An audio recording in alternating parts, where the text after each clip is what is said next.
আজ আমরা আপনাদেরকে নিয়ে এসেছি একটা কপির জমিতে। দেখাবো আপনাদেরকে কপির জমিটা, যে কপিটার বয়স মোটামুটি 30 দিন। সেখানে অতিরিক্ত বর্ষার ফলে কপির যে অবস্থা হয়েছে এবং তার প্রতিকার আপনাদেরকে দেখাবো। তো চলুন দেখা যাক।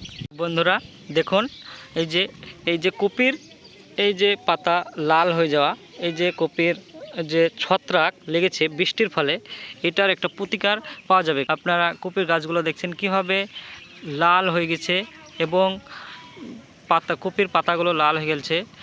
এই জন্য আপনার প্রথমেই একটি ভালো শিকড়ের ওষুধ প্রয়োগ করতে হবে, যেটা সুমিটোমো কোম্পানির নেচার ডিপ।